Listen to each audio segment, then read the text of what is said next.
নমস্কার আমার প্রিয় বন্ধুরা, আজ আমি বেরিয়ে পড়েছি কলকাতার সবচেয়ে বড় ইএসআই হসপিটালেতে, যেটা মানিকতলাতে অবস্থিত। এটা সম্পূর্ণ সরকারি একটি হসপিটাল। এখানে চিকিৎসার জন্য কোনোরূপ টাকা পয়সার প্রয়োজন হয় না, তবে ইএসআই কার্ডটা কিন্তু অবশ্যই থাকতে হবে। এই হাসপাতালে তোমরা কিভাবে আসবে আর কিভাবে বা এখানে ডাক্তার দেখাবে, সম্পূর্ণ প্রসেসটাই আজ তোমাদের আমি জানাবো এই ভিডিওতে। দেখো, একটা ইএসআই কার্ডে হচ্ছে ফ্যামিলির অনেকজন কিন্তু সুযোগ সুবিধা পেতে পারে। তেমন দেখো, আমার একটা ইএসআই কার্ড রয়েছে, সেখানে কিন্তু আমার মা এবং বাবা দুজনই কিন্তু সমানভাবে এখান থেকে ফেসিলিটি পাবে। তো তোমরা প্রথমে কি করবে, ইএসআই কার্ডটা নিয়ে যাবে ওই হসপিটালেতে। ইএসআই কার্ডে দেখবে একটা পিকচার থাকে, তো তাদের মধ্যে যার শরীর খারাপ, সেটা তুমি হতে পারো, তোমার মা বাবা হতে পারে।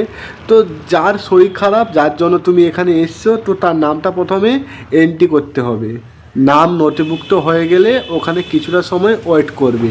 তো দেখবে ওনারাই পরপর নাম ধরে ডাকবে। তো তোমার যখন নাম আসবে, তো তখন ওনারা কী করে বলো তো, যে কোন চিকিৎসার জন্য কোন ডাক্তার কোন রুমেতে বসে, তো সেটা তোমাদের জানিয়ে দেবে। ওখান থেকে রুম নাম্বারটা সংগ্রহ করে সেই রুমের সামনেতে চলে যাবে। ওই রুমের সামনেতেও গিয়ে কিন্তু কিছুটা সময় তোমাদের ওয়েট করতে হবে। তারপর দেখবে তোমাদের একটা স্লিপ দেবে, আর স্লিপ দেওয়া হয়ে গেলে স্লিপ অনুযায়ী তোমাদের নাম ডাকবে। তারপর তোমরা লাইন দেবে, আর তারপরেই তোমরা ডাক্তার দেখাতে পারবে একে একে। যদি কোনো রোগের টেস্ট করতে হয় সেটাও তোমাদের লিখে দেবে, বা কোনো রিপোর্ট যদি এনে ওখানে দেখাও, তো কোন কোন ওষুধ তোমাদের খেতে হবে সেটাও কিন্তু লিখে দেবে। বা ধরো তোমাদের কোনো রোগের জন্য টেস্ট করাতে হবে, সেটাও কিন্তু ওখান থেকে জানিয়ে দেবে। এরপর তোমাদের সোজা চলে যেতে হবে ইনকোয়ারি ডিপার্টমেন্টে। ওখানে জানতে হবে যে কোথার থেকে টেস্ট করায়। এবার দেখো, ওনারা এমনভাবে দিন ঠিক করে, ধরো আজকেও করে দিতে পারে, যেদিন তোমরা যাবে সেদিনও করে দিতে পারে। তা না হলে কিন্তু অনেক দিন পরেও একটা টাইম দিতে পারে, সেই দিনের মধ্যে তোমাদের আসতে হবে। তো ওনারা কিভাবে দিনটা ঠিক করে, ধরো তোমার যে রোগের জন্য গেছো সেরকম 10-12 জন রোগ ধরা পড়েছে, তো একই একটা দিন ঠিক করলো যে সেই দিনেতে সবারই যেন টেস্টটা হয়। তো সেরকম একটা যদি দিন তোমাদের দেয়, সেই দিনের মধ্যে আসার চেষ্টা করবে, বা একদিন দুদিন যদি অসুবিধা হয় ওনাদের সাথে কথা বলবে, ম্যানেজ করে দিতে পারে। এটাই হচ্ছে ইএসআই মানিকতলা হসপিটাল। আর যেটা বললাম সেটাই হচ্ছে প্রসেস, ডাক্তার দেখানো ধাপ ধাপ। তোমরা যদি মেনে চলো, তো খুব সহজেই তোমরা ডাক্তার দেখাতে পারবে, খুব একটা অসুবিধা না। খুবই সুন্দর পরিষেবা রয়েছে এখানে।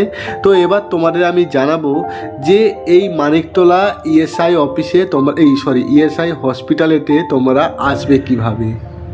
হাওড়া থেকে তোমরা যদি আসো, হাওড়া থেকে 215 বাস রয়েছে, ওখানে উঠে কন্ট্রাক্টরকে বলবে যে ইএসআই হসপিটাল মানিকতলা যাব, তাহলে এই হসপিটালের একদম সামনে তোমাদের নামিয়ে দেবে। আর যদি বলো মানিকতলা যাব, তাহলে কিন্তু অনেকটা দূরে নামিয়ে দেবে, কারণ মানিকতলা আলাদা আর ইএসআই হসপিটালটা আলাদা। ভাড়া নেবে 15 টাকা। এবার দেখো, তোমরা যদি কোনোভাবে মানিকতলা মোড়ের কাছে আসতে পারো, যেখানে ঘড়ি রয়েছে, ঘড়ির মার্কেট বা মাছের মার্কেট রয়েছে, মানিকতলা মোড়, ওখানে যদি তোমরা আসতে পারো, তাহলে ওখান থেকে 10 মিনিটের রাস্তা, টোটোর মাধ্যমেও তোমরা এই হসপিটালেতে চলে আসতে পারবে।